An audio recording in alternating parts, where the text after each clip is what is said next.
برداشت کرنا سیکھو گے. یاد رکھو میرے بچوں، اگر آپ صبر سیکھ گئے تو کوئی آپ کو پکڑ نہیں سکے گا. یہ جو ریسنگ گاڑیاں ہوتی ہیں نا،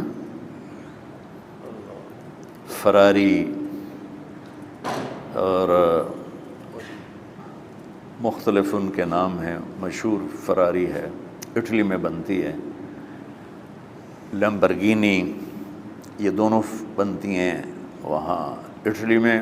اور اس میں جو آدمی جا رہا ہو اس کے لیے سپیڈ لمٹ کی قید کوئی نہیں، ورنہ سب گاڑیوں پہ 120 کلومیٹر پر کہ اوپر جائیں گے تو جرمانہ ہوگا. لیکن جو آدمی لیمبرگینی میں جا رہا ہے یا فراری میں جا رہا ہے اس کے لیے کوئی جرمانہ نہیں، چونکہ وہ یوں کرو تو 1 سیکنڈ میں وہ 120 پہ چلی جاتی ہیں، صرف اتنا کرنے سے شو ایسے جاتی ہیں. تو میں آپ کو ایک لیمبرگینی دینا چاہتا ہوں، فراری 8 کروڑ کی ہے. فراری 8 کروڑ کی گاڑی ہے فراری. کئی دفعہ وہاں جب جاتا ہوں تو کوئی نہ کوئی بٹھا دیتا ہے، یہ آپ کو ذرا سیر کرائیں. وہ ہمارے کو تو شوق کی کوئی چیز ہے نہیں، وہ نوجوانوں کے شوق کی چیز ہے. تو 8 کروڑ کی گاڑی ہے، میں مفت آپ کو دے رہا ہوں، وہ ہے صبر. آخرت کے سفر میں اگر تیز چلنا چاہتے اور سب سے آگے نکلنا چاہتے ہو تو صبر کی فراری پہ سوار ہو جاؤ. تمہیں کوئی پکڑ نہیں سکے گا، تمہارے کوئی قریب بھی نہیں آ سکے. کہ دنیا میں صبر کرنے والوں کا قحط آ گیا ہے. بڑے بڑے علماء ہیں اخلاق سے خالی، بڑے بڑے علماء ہیں صبر جانتے ہی نہیں. اور پورا معاشرہ سر علماء، تم کل کے علماء ہو اس لیے علماء کی بات کر رہا ہوں، ورنہ پورا معاشرہ میرے بچوں صبر سے خالی ہے. تم سیکھو.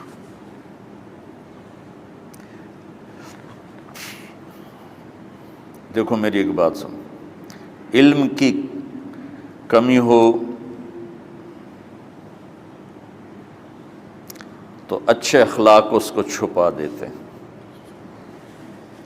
اخلاق کی کمی ہو تو بڑے سے بڑا علم بھی اسے چھپا نہیں سکتا. سارے عیب ہوں اور اخلاق اچھے ہوں تو اخلاق وہ چادر ہے جس میں سارے عیب چھپ جائیں گے. اور ساری صفتیں ہوں اور بد اخلاق ہو تو ہر صفت کو بد اخلاقی چھپا دے گی. میرے نبی نے نماز لمبی پڑھی، اللہ نے روک دیا، کہا نہیں چاہیے. ما انزلنا علیک القرآن لتشقی، مختصر نماز پڑھیں، درمیانی نماز پڑھیں. پیسہ سارا خرچ کر دے، اللہ نے روک دیا. ولا تبسطها کل البسط، میرے نبی سارا خرچ نہ کرو، کچھ بچا کے بھی رکھو. تبلیغ میں اپنی جان کھپائی، اللہ نے اس سے بھی روک دیا. فلا تذهب نفسك علیہم حسرات، تبلیغ کرو خود نہ مر جاؤ. تبلیغ کتنا بڑا عمل ہے، اللہ نے کہا اعتدال. نماز کتنا بڑا عمل ہے، اللہ نے کہا درمیانہ ہاتھ رکھو. مال خرچ کرنا کتنا بڑا عمل ہے، اللہ کا درمیانہ ہاتھ رکھو. جب میرے نے میں نے اخلاق میں بلند پرواز دکھائی تو اللہ نے کہا شاباش انک لعلی خلق عظیم. میرا نبی میں آپ کو شاباش دیتا ہوں، آپ کے اخلاق بڑے عالی شان ہیں. یہ نہیں کہا کہ اتنے بھی ذرا تھوڑا اکھ بھی کھائی کر کوئی کوڑا ہویا کر. تو تم مولوی بڑے غسیلے ہوتے ہو. تم میرے بچے بیٹھو نا اس لیے بات کر رہا ہوں. صبر نام کی شے ہی نہیں ہوتی. فقہ پڑھنا تو ہماری مت ماری جاتی.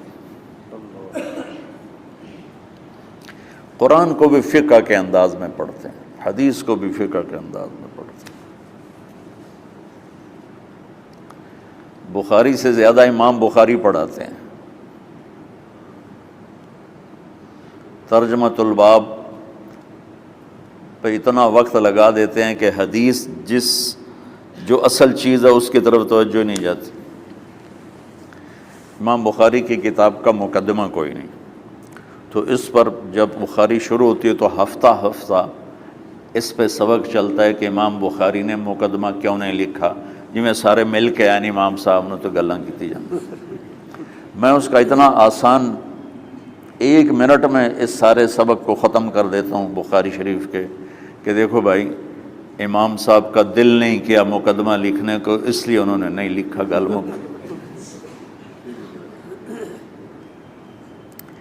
ایک حدیث کے عنوان اور حدیث میں جوڑ نہیں تھا، تو شیخ رمزی بہت بڑے فاضل آدمی ہمارے فیصل آباد، میں نے کہا شیخ یہ جوڑ کوئی نہیں، کہا شیخ ھذا من اصعب ابواب البخاری، یہ بخاری شریف کے مشکل ترین ابواب میں سے۔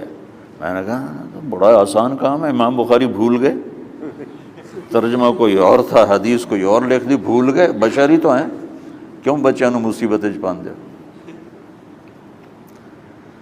تو بچوں شوق سے جاؤ، بہانے نہ کرو، ہماری ذرا تھوک ڈال کے پیٹوں میں درد، وہ شامہ پہ جاؤں گیا پھر توڑیاں، ٹھیک ہے نا۔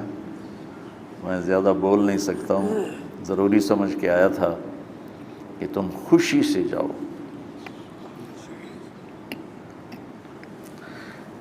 پھر اس میں جو ناگواری آئے گی اسے برداشت کرو گے تو پھر آپ کا صبر بڑھے گا۔ تو میں صرف میری شہرت نظر آتی ہے، اس میں جتنا مجھے صبر کرنا پڑا ہے وہ تمہارے سامنے نہیں ہے، جتنی کڑوی گولیاں میں نے کھائی ہیں لوگوں سے وہ تو تمہیں نہیں پتا۔ اب تمہیں اتنا نظر آتا ہے کہ واہ واہ ہو رہی ہے آگے پیچھے لوگ، میرے اللہ کا کرم ہے، میری کیا اوقات، آج ہوں کل مر جاؤں گا، اولاد کو بھی یاد نہیں رہے گا کہ طارق جمیل کون تھا۔ جو ہے اس میرے رب کا کرم ہے، مجھے اپنی شہرت سے کبھی دھوکہ نہیں لگا۔ تو میرے بچوں اس لیے بتا رہا ہوں، کوئی فخر نہیں، کہ مجھے اپنی شہرت سے کوئی دھوکہ نہیں، ایک لمحے کے لیے بھی مجھے دھوکہ نہیں۔ میرے دل کی گہرائیوں یہ بات اتری کہ سب میرے اللہ کا فضل ہے، اور برائی کرنے والا اور اچھائی کرنے والا میری نظر میں برابر ہو گیا ہے۔ برابر ہونے کا مطلب پہلے سمجھو، تو مجھے گالی دو گے مجھے تکلیف ہوگی، تو میری تعریف کرو گے مجھے خوشی ہوگی، اس کو برابری نہیں کہتے، وہ تو ایک طبعی چیز ہے۔ یہ میں نے ہاتھ پہ اپنا ہی ہاتھ مارا تو اس کو درد ہو رہا،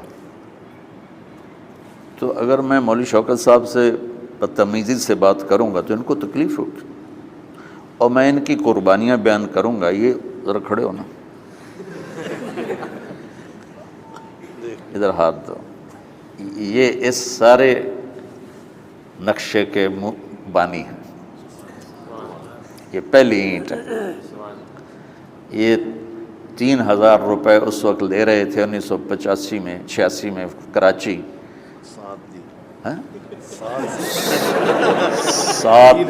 7,000 ان کی تنخواہ تھی، اور میں نے ان کو تلمبے میں بلایا 900 روپے مہینے پر۔ کتنا فرق ہے 7,000 اور 900 کا؟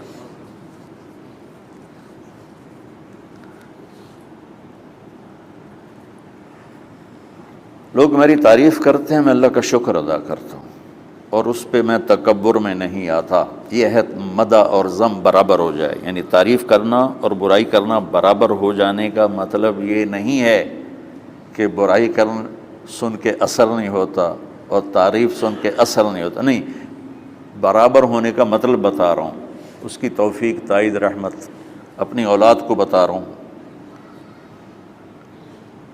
کوئی میری تعریف کرتا ہے میں اللہ کا شکر ادا کرتا ہوں اور اپنے آپ کو بھولتا نہیں ہوں، کوئی میری برائی کرتا ہے تو میرے دل میں اس کے لیے کوئی منفی جذبہ نہیں پیدا ہوتا۔ یہ ہے اچھائی برائی کو برابر کر دینا۔ کہ میرے اوپر مختلف الزام لگتے ہیں تو میں ان کو پی جاتا ہوں، اور اس طرح کا معاملہ کرنے والوں سے اپنے دل کو بالکل صاف رکھتا ہوں، بالکل صاف، اور میرا ان سے معاملہ اسی طرح ہوتا ہے جیسے پھر آؤ جی اپنی وجہ سے کبھی کسی سے قطع تعلق نہیں کرتا۔ تو بچوں، صبر بہت بڑی دولت، یہ تمہاری تبلیغی زندگی میں بھی کام آئے گی، علمی زندگی میں بھی کام آئے گا، جب تم گھر والے بنو گے، شادیاں ہوں گی، اس وقت یہ کام آئے گا۔ ٹھیک ہے، اب بہانہ تو نہیں کرو گے نا، خوشی سے جاؤ گے نا؟ چلو، السلام علیکم۔